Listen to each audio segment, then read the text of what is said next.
안녕하세요. 저는 30대 중반의 아이를 2명 두고 있는 여성입니다. 생전 처음으로 이런 이야기를 적어보내려고 하니 낯설고 어색하네요.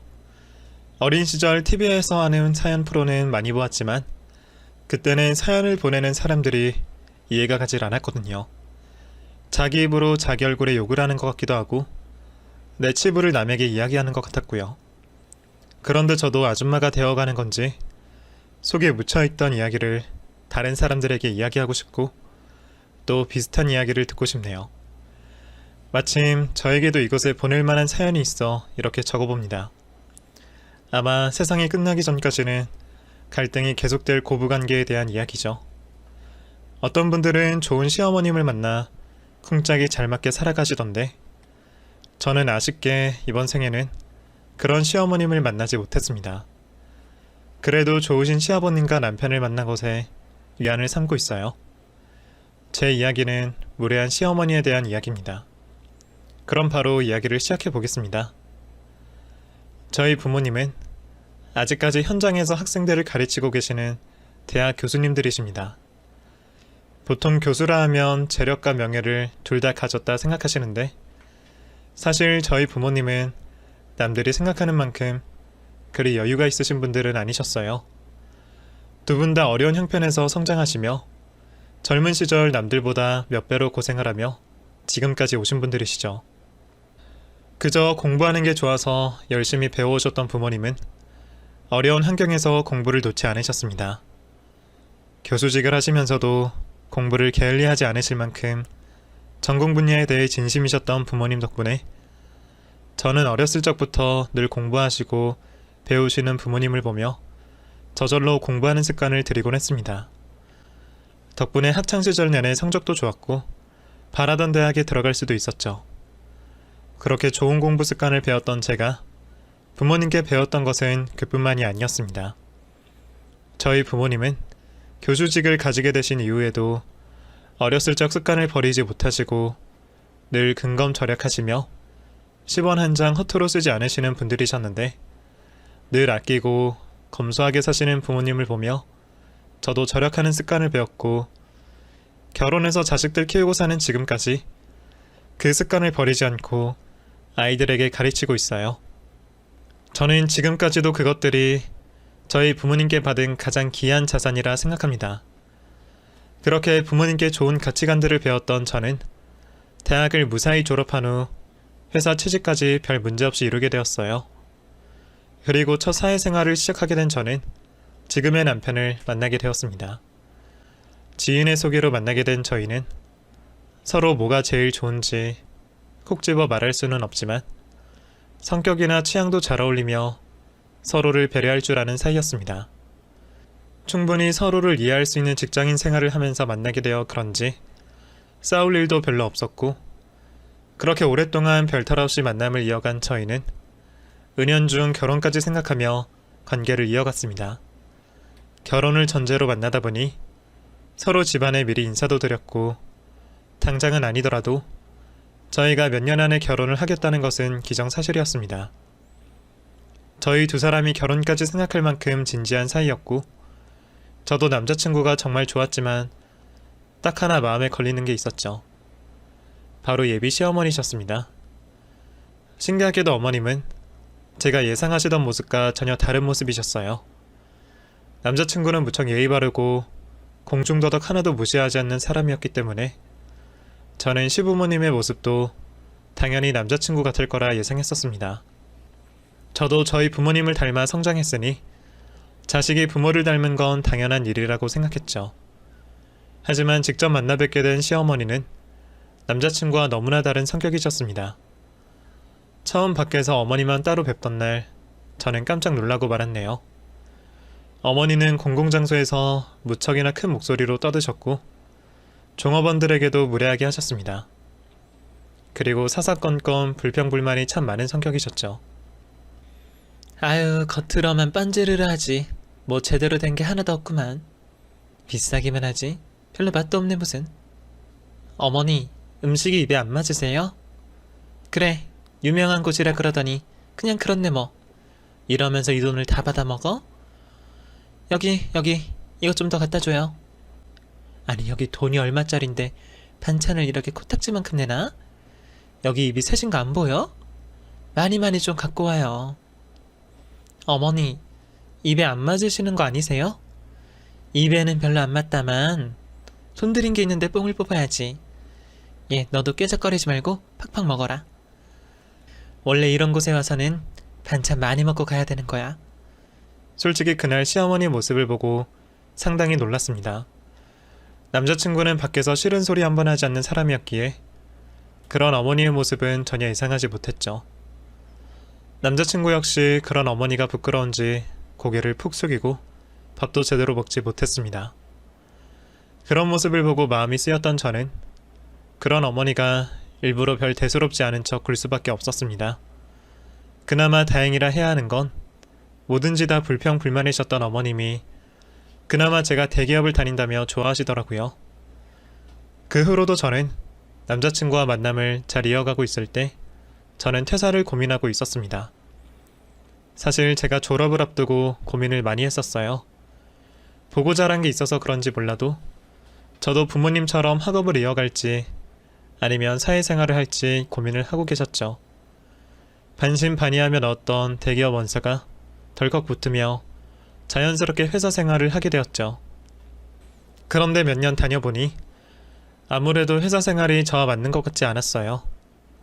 처음에는 아직 적응을 못해서 힘든 거라 생각했지만 1년이 2년이 지나도 여전히 힘든 것을 보며 제 적성에 맞지 않다는 결론을 내리게 되었죠. 그래서 고민 끝에 저는 다시 학교로 돌아가 저희 부모님처럼 학문에 매진을 하기로 결정했습니다. 그렇게 저는 퇴사를 하고 대학원에 진학을 하게 되었습니다. 결정하기까지 고민이 많았던 것에 비해 막상 다시 학교로 돌아가니 그제서야 숨통이 트이는 것 같더라고요. 역시 내 체질은 공부인가 싶었고 매일 배우고 연구하는 것들이 모두 재미있었습니다. 그런데 제가 대학원에 들어가고 얼마 안 있어서 남자친구 집안에서 자꾸 결혼 얘기를 꺼내신다는 걸 알게 되었어요. 너무 스트레스 받아 하는 힘들어하던 남자친구를 보고 그 일을 알게 되었죠. 남자친구는 제게 미안해하면서 마지못해 이야기를 꺼냈지만 얘기를 들어보니 집안에서 압박이 상당히 있었다 싶었습니다. 그제서야 상황을 알게 된 저는 어떻게 해야 할지 고민이었습니다. 이제 들어온 대학을 쉴 수도 없고 어쩔 수 없이 몇 년 더 기다려달라며 직접 찾아가 시부모님을 설득할 생각까지 했었는데 하필 그때 제가 혼전 임신을 하게 되었네요. 그런 상황에 결국 저는 당장 결혼을 선택할 수밖에 없었습니다. 힘든 대학원 생활이겠지만 이제 와서 포기하는 것도 너무 아까웠습니다. 저는 결혼 생활을 하며 대학원 생활을 이어가기로 했습니다. 남편 역시 무슨 일이 있더라도 제가 끝까지 대학원을 마칠 수 있도록 뒷바라지 해주겠다 약속했기에 저는 그런 남편의 말을 믿고 남편과 결혼을 약속하게 되었습니다. 뱃속에 아이가 있다 보니 일을 서둘러야 했고 저희는 하루빨리 양가 인사를 드리고 결혼 준비를 시작하기로 했습니다. 어차피 일전에 몇 번 배웠던 사이였고 시댁 쪽에서도 결혼을 바라고 계셨기에 허락을 구하거나 할 필요도 없었죠. 하지만 그때도 시어머니는 제게 불만을 표현하셨습니다. 너는 나이도 있는 애가 뭐 한다고 잘 다니던 대기업 때려치고 나와서 학교를 다니니? 내가 그래도 너 마음에 든 게 회사 하나 때문이었는데 이제 애도 생겼는데 남편 혼자 벌어서 애를 어떻게 키우려고 그래? 저도 회사 다니면서 모아둔 돈도 꽤 있고요. 어차피 어릴 때는 큰 돈 들어갈 일도 없으니까 당분간은 걱정 안 하셔도 될 거예요. 아무리 그래도 여자애가 무슨 공부를 그렇게 길게 한다 그러니? 어? 부모님이 둘 다 교수한다 그러시더니 너도 너희 부모님 따라 가고 싶어서 그래? 솔직히 교수 그거 뭐 있냐? 옛날에야 교수들이 알아줬지. 요즘에는 시켜줘도 안 한다 그러더라.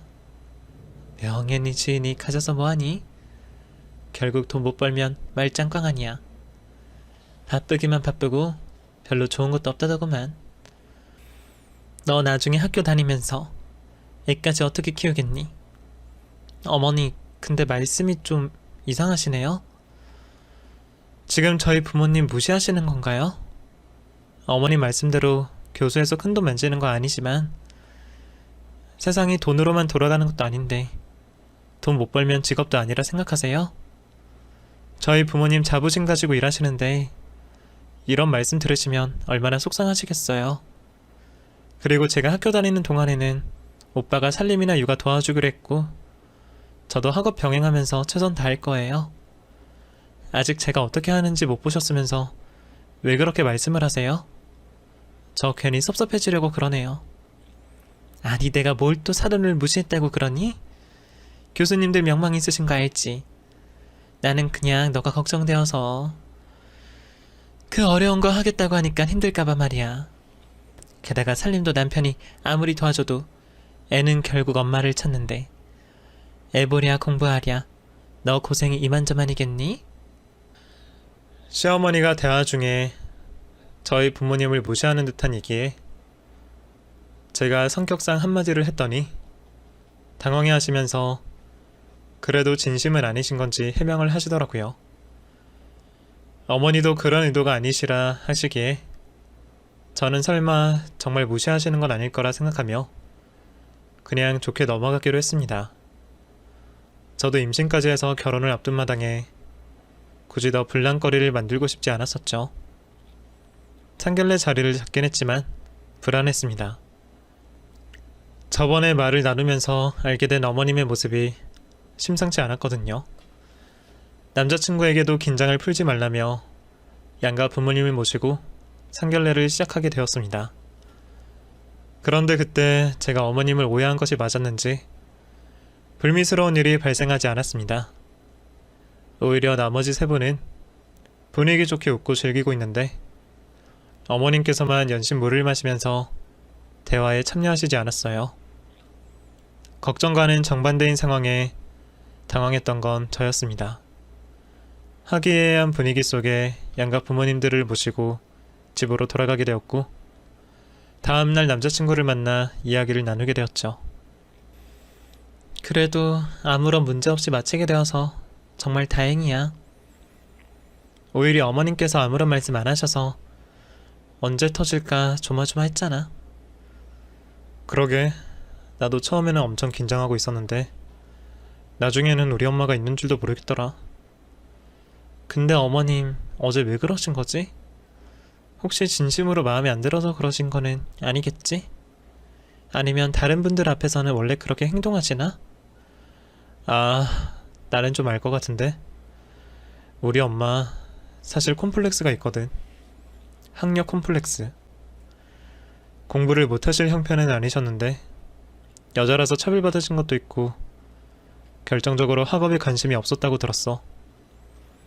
아버지 말로는 엄마 젊었을 적에는 노는 학생이라고 하던데 하여튼 나 어릴 적에도 학교나 학원 선생님 앞에서는 절절 맨 적이 많았어. 나도 나중에 아버지께 들어서 알게 됐지만 그래서 그런 사람들 앞에서는 흉도 말 못하셔. 정말? 설마 그래서 내가 대학원 가는 것도 반대하시는 건가? 그걸 왜 이제 말해? 앞으로는 엄청 조심해야겠다. 생각 없이 말하다가 실수라도 하면 어떡해? 남자친구가 한 번도 어머니에 대한 콤플렉스를 이야기하지 않아 모르고 있었습니다. 작지만 사업체를 이끌고 오시는 아버님께서 대학을 나오셨기에 같은 나이에 어머님을 대학에서 만났을 거라 생각하고 있었거든요. 고학력자 앞에서는 말까지 조심한다는 말에 오히려 제가 조심해야겠다고 생각하게 되었죠. 그렇게 결혼 날짜를 잡고 준비를 하게 되었습니다. 쓸 때는 아낌없이 쓰시는 부모님께서는 시댁 어른들에게 저를 잘 부탁하는 마음으로 예물과 예단을 섭섭치 않게 해주셨습니다. 덕분에 무력이 많으신 어머님의 입이 귀에 걸리셨죠. 아유, 사돈들께서 무슨 돈이 있으시다고 이렇게까지 해오신다니? 돌려보낼 수 없어 받기야 받겠지만 너무 무리하신 것 같아 내 마음이 편치가 않네. 너무 마음 쓰지 마세요. 저희 부모님께서도 좋은 마음으로 하신 거니 어머님께서 좋아하셨다고 전하면 더 기뻐하실 거예요. 나름 부모님 두 분 모두 이름 있는 대학에 전임교주셨고 아빠의 경우 사회 이사까지 맡고 계셨는데 학문을 탐구하는 학자라는 말에 무엇인가 단단히 오해를 하신 건지, 아니면 평소 겉으로 보이는 차림 때문인지 몰라도 저희 집 형편을 한참 밑으로 보시더라고요. 굳이 부모님의 수입과 저희 집 재산을 이야기할 필요는 없는 것 같아 말을 하지 않고 넘어가기로 했습니다. 양가 부모님의 성격이나 생활 패턴도 달라 마주칠 일도 별로 없었으니 말이죠. 그때까지는 시어머니의 사랑을 듬뿍 받으며 결혼식을 올리게 되었고 행복한 결혼 생활을 시작하게 되었죠. 뜻하지 않은 임신으로 급하게 한 결혼이었지만 남편과 하는 결혼 생활은 즐겁기만 했습니다. 배가 불러오기 전까지는 크게 불편한 것도 모른 채 신혼 생활을 즐기게 되었죠. 물론 임신을 한 상태로 대학원을 다닌다는 게 생각처럼 쉽지는 않았습니다. 첫 학기에 휴학을 할 수 없는 탓에 주변 동기들의 도움과 교수님의 배려를 받으며 다니다 보니 적응을 하게 되었고, 최대한 대학원 빨리 마치기 위해서 아이를 낳기 직전까지 다니게 되었습니다. 다행히 학기를 마치고 첫째 아이 지혜를 낳게 되었습니다. 그리고 1년 동안은 휴학을 하면서 아이와 시간을 보내게 되었죠. 나와 남편을 반반씩 닮은 아이와 키우는 행복에 빠져 애써 들어가게 된 대학원을 포기하려는 생각도 했습니다. 어떻게 보면 가정과 제 자아 실현에 대해 저울질을 하고 있는 것 같아 못되고 이기적인 엄마가 된 생각도 하게 되었습니다. 그런데 바로 제 옆에 있는 엄마를 생각하니 또 그렇지 않더라고요. 제가 엄마와 같이 해낼 수 있는지는 모르겠지만 최선을 다한다면 아이에게 떳떳하고 가정과 일, 두 마리 토끼를 잡은 엄마가 될 수 있을 거라 생각했습니다. 남편도 저에게 포기보다는 용기를 주었기에 저는 다시 학교로 돌아가 공부를 하게 되었죠. 학업과 논문으로 정말 바쁜 생활이었습니다. 아이를 돌보는 것도 힘든데 거기다 며느리 도리를 다 해야 했고 시부모님과 부모님 두 집안을 챙겨야 했습니다. 엄마와 며느리라는 무게감이 이렇게 무거운 줄은 이전에는 몰랐어요. 몸과 정신은 부서져라 힘들었지만 그래도 나름 모든 부분에 잘해나가고 있었는데 어머님은 그런 제가 측은하기보다는 미웠던 것 같습니다. 그래, 공부는 잘 되어가니? 아, 네. 남편이 신경 써주는 덕분에 힘들지만 제법 성적도 좋고 잘 진행되어 가고 있어요. 그래? 그럼 다행이고 우리 우석이가 받아야 하는 걸 네가 받는구나. 너는 시댁이랑 남편 복도 많다. 요즘 같은 세상에 돈을 벌어오는 것도 아니고 그렇다고 육아를 도맡아 하는 것도 아니고 너처럼 좋은 환경에서 사는 아내가 몇이나 있겠냐? 겨우 공부만 해서 뭐 한다고 돈을 많이 버는 것도 아니고 시간만 낭비하는 건데 내가 어쩔 수 있나? 아들 새끼가 그 고생이 좋다고 하는 걸. 물론 남편이 다른 사람들보다 많이 도와주는 것은 사실이었어요. 그렇다고 제가 남편의 식사를 안 챙긴 것도 아니고 집안일에 소홀했던 것도 아닙니다. 남편과 제 가사 분담을 후하게 쳐준다고 해도 6대4 정도는 되었습니다. 그거 외에도 시어머님께서는 아직 박사학위도 받지도 않았는데 아직까지 교수가 되지 않았다면서 별 말씀을 다 하시더라고요. 너는 아직도 교수가 안 된 거냐? 드라마 보면 네 나이 때 사람들이 교수를 하던데 그건 드라마라서 그렇죠. 제가 다른 사람들보다 2, 3년 늦은 편이기도 하고 빨라도 제 나이에는 교수 되는 사람 찾아보기 힘들어요. 아유, 그렇게 오래 걸릴 거면 집에서 애나 보고 있지. 쓰잘데기 없는 공부를 한답시고 교수 되지도 못하면서. 아이고. 도대체 교수라는 직업을 어떻게 생각하시는 건지, 박사 학위가 있어도 정식 교수가 되는 건 쉽지가 않은 일인데 말이죠. 매번 그 과정에 대해서 설명을 했지만 제 말은 귓등으로 듣지도 않으셨던 어머님이셨습니다. 그런데 무엇보다 힘들었던 건 어머님의 무력이었습니다. 아버님 덕분에 형편도 넉넉했던 분이 욕심을 줄이시지 못하시더라고요. 예, 이건 어떻니? 이게 신상백이라는데 예쁜 것 같아? 글쎄요, 저는 가방에 관심이 없어서요. 근데 이런 건 20대들이 들고 다니는 거 아니에요? 글자도 써있고 형광색인데. 너는 젊은 애가 왜 이렇게 감이 떨어져? 이게 요즘 패션을 아는 사람들 사이에선 완전 핫한 백이야. 아이돌 애들이 얼마나 많이 가지고 다니는데. 젊은 애들 노래서 그런지 가격도 브랜드에 비하면 저렴한 편인데 사줄 사람이 없네. 이 가격이 저렴한 거예요? 이 돈이면 어후. 다른 집 며느리들은 명품백 정도는 턱턱 사준다고 하는데 나는 복도 지질이 없어요. 쓰잘데기 없는 그놈의 공부만 하는 며느리를 둬서. 다른 집 며느리와 비교도 할 수 있고 한탄도 하실 수 있습니다. 부럽다는 감정이 잘못된 것은 아니니까요. 그런데 저도 남편도 나름 한다고 했었습니다. 어머님이 원하는 횟수만큼은 아니었지만 적금으로 모은 돈으로 특별히 어머님만큼은 명품 지갑이나 스카프 등을 선물하긴 했습니다. 스카프 하나가 돈 100만 원인데 사실 제 입장에서는 말이 되지 않는 가격이거든요. 저희 부모님은 그런 선물은 부담스럽다며 받지도 않으시는데 어머님께서만 매번 더 비싸고 화려한 선물을 원하셨죠. 다른 부모님의 경우 기대하지 않은 선물을 받더라도 어느 정도 만족을 하시는데 하루 종일 집에 있으시면서 인터넷과 휴대폰으로 명품만 검색해서 보니 그 무력이 쉽사리 가라앉겠나요? 매일 불평불만이 가득했죠. 나이와 상관없이 유행이라면 유명인이 들었다 하면 저희를 닥달하는 바람에 무척이나 힘들었습니다. 그렇다고 대놓고 불만을 말할 수는 없었습니다.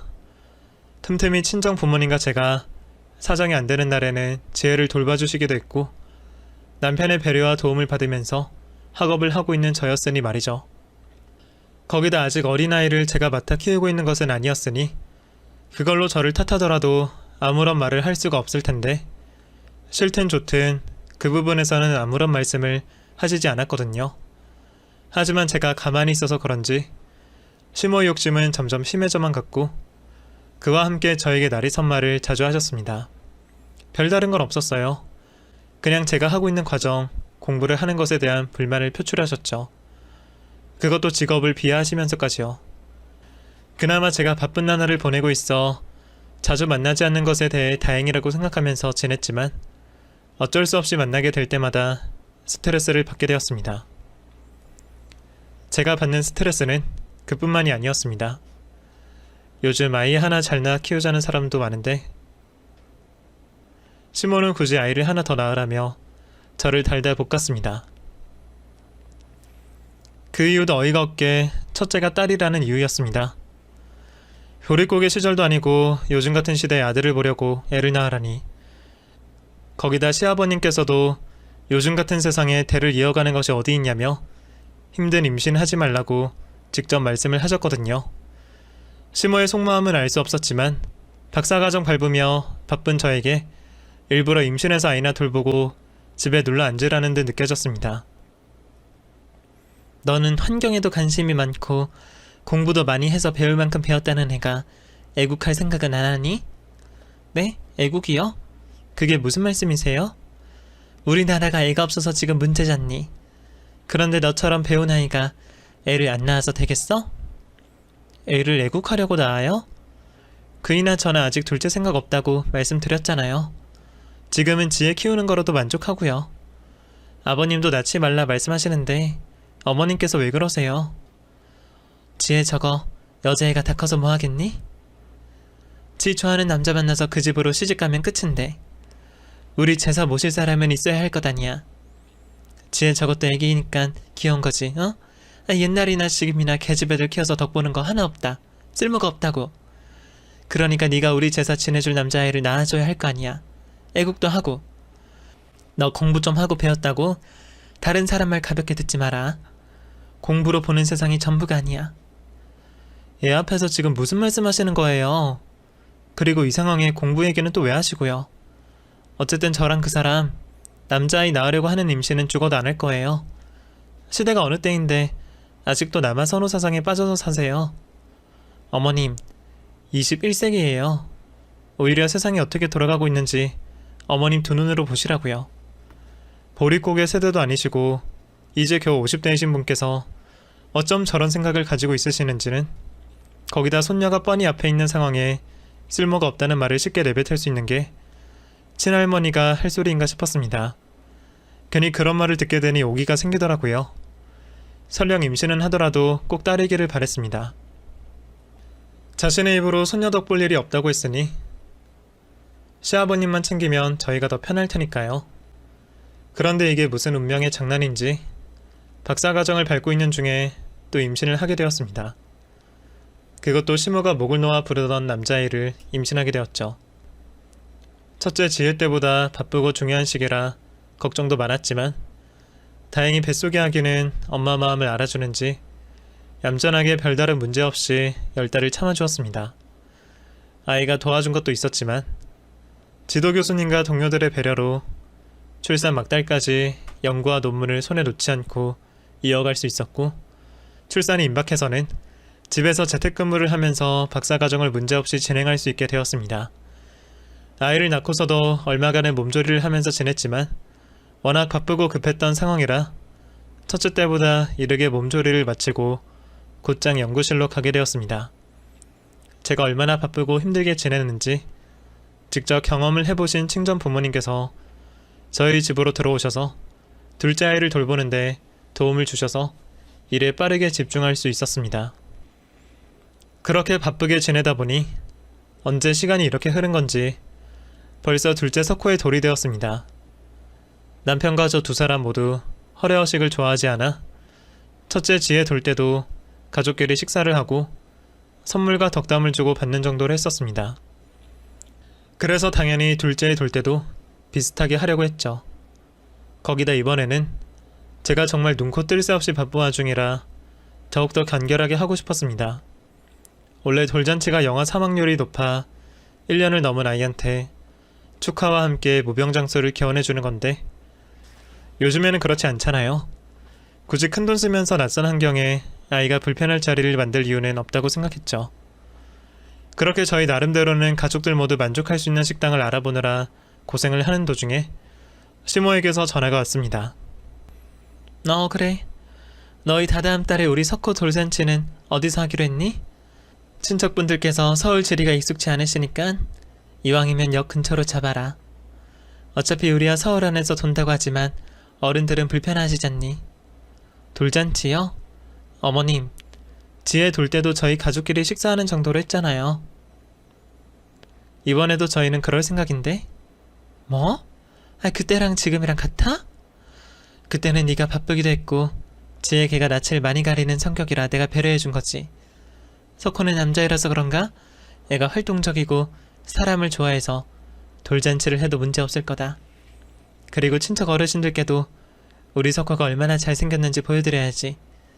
그러니까 가격이 나가도 우리 석호 빛날 수 있는 곳으로 잡고 무조건 역 근처로 잡아. 알겠지? 구구절절 핑계를 대고 있었지만 분명히 아들과 딸에 대한 차별이었습니다.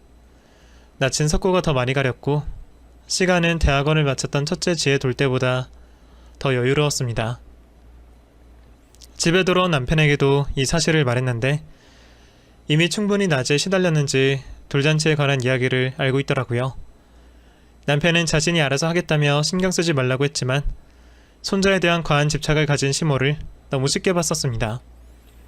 다른 건 몰라도 꼭 돌잔치를 해야겠다며 박박 우기는 탓에 몇 날 며칠을 시달리게 되었고 꾀병으로 알아눕기까지 하는 바람에 결국 돌잔치를 하게 되었습니다. 다른 것을 떠나 똑같이 사랑하는 아이에게 누구는 돌잔치를 해주고 누구는 안 해주는 것이 미안하기만 했습니다. 둘째 석호의 돌잔치를 알아보면서 자연스럽게 지혜도 궁금증이 생겼나봐요. 저희에게 물어보더군요. 엄마, 지혜도 돌잔치 했어? 근데 나는 왜 기억이 나지 않아? 지혜 어릴 때 기억이 있는데 돌잔치 같은 건 한 기억이 없어. 지혜 때도 할아버지 할머니들이랑 다 같이 모여서 축하해줬어. 여기 사진도 있지? 저번에 석호 돌잔치 할 곳은 엄청 밝고 큰 곳이잖아. 나는 왜 어두워? 사람들도 없고 석호 돌잔치 때 사람들 많이 온다고 했어, 할머니가. 지혜는 첫째여서 엄마랑 아빠가 돌잔치를 하는데 서툴렀나봐. 우리 지혜 많이 서운하면 엄마랑 아빠가 이번 일만 끝나고 선물도 주고 재미있는 곳도 데려가 줄게. 그래도 서운해? 아이에게 거짓말을 할 수도 없었습니다. 금방 탄로날 거짓말을 했다가는 오해만 쌓일 테니까요. 솔직하게 말을 해주는 대신 아이에게 용서를 구하며 앞으로 섭섭하지 않게 보상을 해주는 것이 나을 거라 생각했습니다. 대놓고는 아니었지만 은연중에 시모가 자신과 동생을 차별한다는 것을 알고 있던 지혜는 이번 일도 그와 결부짓는 것 같았습니다. 갑자기 할머니 때문이지라는 말과 함께 울음을 터뜨리더군요. 아휴, 제 속은 얼마나 쓰리던지. 그 작은 아이가 벌써부터 차별이라는 것에 대해 아는 듯한 모습이 마음 아팠습니다. 그런 것도 모르고 시모는 다가오는 돌잔치에 신이 나 있었죠. 어느덧 석호의 돌잔치 당일이 되었고 시모가 바랬던 것처럼 성대한 규모의 장소에서 수많은 친척과 지인분들을 맞으며 잔치를 시작하게 되었습니다. 입이 귀에 걸린 시모와 달리 저와 남편을 포함해 아이 둘 모두 잔뜩 긴장한 모습이었습니다. 그것도 그럴 것이 아는 사람은 전부 긁어 모아온 이유로 누군지도 모르는 사람들이 대부분이었거든요. 낯선 손길이 부담스러웠는지 이미 석호는 울음 터진 상황이었고 그런 아이를 교대로 달래며 책임져야 했던 건 부모인 저희였습니다. 잔치의 당사자를 포함해 저희 모두 진이 빠진 가운데 시모의 잔칫날인지 혼자서만 기뻐서 힘이 펄펄 났었습니다. 시아버님이 점잖게 있어보라고 말려도 보셨지만 소용이 없었죠. 더 어이가 없었던 건 우리 가족 모두 당연하게 한복을 입고 있었는데 시모 혼자 돋보이겠다고 흰색 명품 옷을 입고 있었습니다. 그것도 식장 밖으로 나올 때는 멋을 부린다며 코트까지 입고 나와 하객분들을 맞이하고 있었죠. 앞에 있는 아빠에게 그 모습을 보여주는 것이 얼마나 부끄러웠는지 몰라요. 시아버님과 남편도 같았을 겁니다. 식장에서 대여해주는 한복을 입으라고 시모를 등 떠밀었지만 꿈쩍하지 않고 뻔뻔하게 하객들을 맞이하고 있었습니다. 돌잔치가 시작되자 시모는 자신의 존재감을 보여주려고 하는 듯 진행하는 분 옆에 앉아 여러 번 마이크를 뺏어 들고 돌잔치를 진행하기도 했습니다. 그렇게 돌잔치가 이어가고 있을 때 저희 엄마께서 학회를 마치시고 돌잔치 식장으로 들어오셨습니다. 저도 아빠께서 말씀을 하지 않으셔서 몰랐는데 하필 엄마께서 입은 옷이 시모와 같은 옷이었습니다. 저도 결혼 생활하면서 엄마와는 편한 옷차림으로만 만나다 보니 깜빡하고 있었는데 저희 엄마도 시모와 똑같은 디자인의 브랜드인 옷을 가지고 있었습니다. 학회나 미디어에 노출되는 일이 많아 젊은 시절 큰 마음을 먹고 구입하게 된 유일한 명품 옷이었죠. 특별한 날이면 그 옷만 입으셨던 엄마여서 학회가 끝난 오늘도 그 옷을 입고 오신 겁니다. 미안. 내가 너무 늦었지? 마치고 바로 왔는데 퇴근 시간이라서 그런지 차가 너무 막히더라. 여보, 한복 줘요. 갈아입게. 다행히 한복을 준비하셔서 옷을 금방 갈아입고 오셨지만 이미 시모의 눈에 포착이 된 후였습니다. 표정을 보아하니 저희 엄마가 같은 옷을 입고 온 것에 대해 마음에 들어 하지 않아 하는 표정이었습니다. 길어봤자 5분 정도 되는 시간인데 자신이 주인공이 되어야 하는 자리에서 잠시 시선이 빼앗긴 것 때문에 불만 섞인 표정이었죠. 어쩌겠나 싶어서 시모의 기분을 모른 채 하면서 돌잔치를 이어가게 되었습니다. 돌잡이를 하고 가족 사진을 찍은 뒤 하객들 경품을 추첨하는 시간이 되었고 진행자분께서 하객들의 참여를 유도하며 진행을 하고 있었죠. 아직까지 기분이 풀리지 않았던 시모는 저희 엄마께 들으라는 소리인지 헛소리를 내뱉었습니다. 사부인, 아유, 아무리 다른 분들께 잘 보이고 싶은 마음은 알지만 급떨어지게 가짜를 입고 오세요? 마땅히 입을 옷이 없으시면 제게 빌려달라고 하시지. 호박에 줄 긋는다고 수박되나요?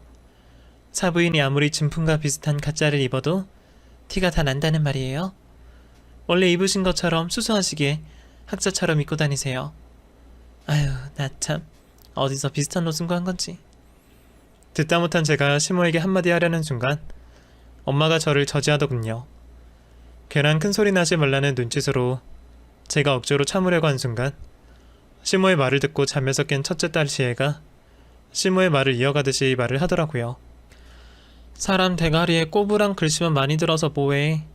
돈 없어서 그지같이 살고 입는 거 먹는 거 나만도 못한대. 마치 몇 번이고 들어 외운 듯이 숨도 고르지 않고 술술 내뱉는 말에 일가족 모두 얼음이 되었습니다. 특히 시모의 얼굴이 사색이 되더라고요. 그 모습을 보자 분명 지혜가 내뱉는 말이 우리 부모님을 두고 하는 말 같았습니다. 저는 지혜를 붙잡고 그 말을 듣게 된 경희를 물어보게 되었습니다. 지혜야, 너 그런 말 어디서 들었어? 누가 말해준 거야? 할머니가 맨날 하는 말인데 외할아버지랑 외할머니 대가리에 꼬부랑이가 많대. 근데 그 꼬부랑이 아무 쓸모 없어. 할머니가 말하는데 돈이 짱이래, 짱. 이거 말고도 할머니가 하는 말 많은데 내가 말해볼까? 아니 얘가 여기 와서 뭐 잘못 먹었나? 얘가 왜 이래? 내가 밖에 나가서 상태로 좀 볼 테니까 너희는 돌잔치 자리마저 지키고 있어라. 무슨 말씀이세요? 얘가 말하는 거 다 들어봐야죠. 찔리시는 게 없으시면 더는 방해하지 마세요. 지혜야, 괜찮아. 엄마한테 말해봐. 그리고 나서 지혜 입에서 나오는 말은 도저히 6살 배기가 말할 수 있는, 아니 알아서는 안 되는 단어들이 쏟아져 나왔습니다. 지혜의 말이 길어지자 시모를 포함한 우리 가족 모두 얼굴이 새파랗게 질리기 시작했습니다. 그만큼 충격적이기 때문이었죠. 말을 듣는 중에 도저히 참을 수가 없더라고요. 아무리 시어머니라고 하지만 저부터 시작해서 우리 딸, 우리 부모님까지 욕을 하다니 저는 눈에 들어오는 시모의 머리채를 잡아채고는 흔들기 시작했습니다. 공부 열심히 하는 사람들이요. 생각보다 더 악바리들입니다. 자리에 앉아서 10시간 넘게 있는 게 쉬운 일이 아니에요. 그 악바리 근성으로 가족들의 만류에도 머리채를 놓지 않고 있었습니다. 여보, 웃어가. 얘 좀 말려봐. 빨리 말려보라고. 내 머리 다 쥐어 뜯어놓겠어. 진짜 보자보자니까. 우리 부모님이 무시받을 사람이에요? 어머님이 뭔데 우리 부모님을 무시해요? 그리고 우리 딸은 왜? 우리 딸은 왜 차별하는 건데? 어머님도 여자면서 어머님이야말로 여자라서 못 배우고 차별받았다면서요. 그러면 밑에 세대 아이들한테는 그러지 말았어야죠. 한바탕 소동에 하객들까지 몰려 구경거리가 되었지만 그 순간만큼은 부끄러움도 없었습니다. 정말 왜 그런 행동들을 하는지 시모 입에서 답을 듣고 싶더라고요. 겨우 시아버님께서 중재를 하셔서 시모의 머리채를 놓게 되었지만 좀처럼 분이 풀리지 않았습니다. 분위기를 잡으시는 아버님을 보며 혼날 마음의 준비를 하고 있었는데 덤벼든 저에게 아무런 말 하지 않으시고 시모를 혼내시더라고요. 내가 당신 이런 날 한 번 올 줄 알았어? 그나마 상대가 며느리인 걸 다행인 줄 알아야지. 다른 사람이었어 봐. 겨우 머리카락으로 끝났을 것 같아? 그래? 이렇게 사람들 다 모인 날 창피당하니까 만족스러워? 이제 좀 살 것 같아? 내가 전부터 열등감 가지고 사람들 괴롭히고 무시하고 다니지 말라고 했지. 말자야, 너 정말 언제 정신 차릴래? 이름 바꾸고 브랜드 옷 입으면 뭐가 바뀌냐? 네 인성을 바꿔야지. 내가 사람들 있어서 이만한다만 집에 들어가서 한번 보자. 앞으로 내 통장에서 돈 10원도 못 꺼냈을 줄 알아. 시몬은 아버님께 끌려가듯 식장을 빠져나가게 되었고 그 소동으로 돌잔치는 흐지부지 마무리가 되었습니다. 이런 소동을 벌이게 된 것도 부모님께 죄송했지만 다른 것보다 시모에게 무시를 받게 된 것에 대해 무척이나 미안했습니다. 괜찮아, 혜연아. 너무 속상해하지 마. 사람들 다 뒤에서 한마디씩 하고는 해. 얘랑 지내다 보면 앞에서 실수도 하고 그러는 거지. 우리가 아니면 된 거지. 마음에 두고 있을 필요 있니? 너도 내일부터 또 고생해야 하는데 신경 쓰지 말고 어서 들어가 봐. 정서방도 너무 신경 쓰지 말고 혜연이랑 우리 똥강아지들 잘 좀 봐줘. 그럼 우리 먼저 들어가 보겠네. 나오지들 말고 얼른 집으로 가. 분명 처음 당하는 푸대접에 기분이 나쁘셨을 텐데 끝까지 아무렇지 않은 척 하시면서 저희 걱정을 먼저 해주시더라고요. 부모님의 행동에 마음을 풀어보려고 했지만 말처럼 쉽지는 않았습니다. 시간이 지나도 영 마음이 불편한 게 임신을 했을 때보다 일하는 데 집중이 되지 않더군요. 잘못은 시모가 있는데 불편한 마음은 왜 우리가 가지고 가야 하는 건지 도돌이표처럼 또 화가 나고는 했습니다. 그렇게 며칠이 지나고 그제서야 시모가 잘못을 구하며 연락이 왔습니다. 저희 부모님께 사과를 하고 싶다며 연락을 해도 되겠냐고 물어보더군요. 당연히 사과는 받아야 할 것 같아 그러시라고 했는데 오히려 부모님께서 사과를 받기를 거절하셨나 봅니다. 나중에 알기로 몇 번이고 찾아가서 용서를 구했다고 듣게 되었어요. 이후 저와 딸에게도 잘못을 구하는 시모의 사과를 어쩔 수 없이 받게 되었습니다. 결혼 생활을 이어가 하는 마당에 어쩔 수 없었죠. 그래도 다행인 건 아버님께 얼마나 혼이 난 건지 조금은 정신을 차린 모습으로 행동을 하셨다는 거죠. 저희 부모님 이야기가 나오면 입에 담으실 때마다 극존칭을 했고, 기념일 때문에 양가 부모님께서 만나실 때도 의식적으로 예의를 차리며 저희 부모님 비율을 맞추더군요. 사람 변하는 게 쉽지 않은 일이라 시모가 마음속 깊이까지 변했을 거라 생각은 하지 않고 있었습니다.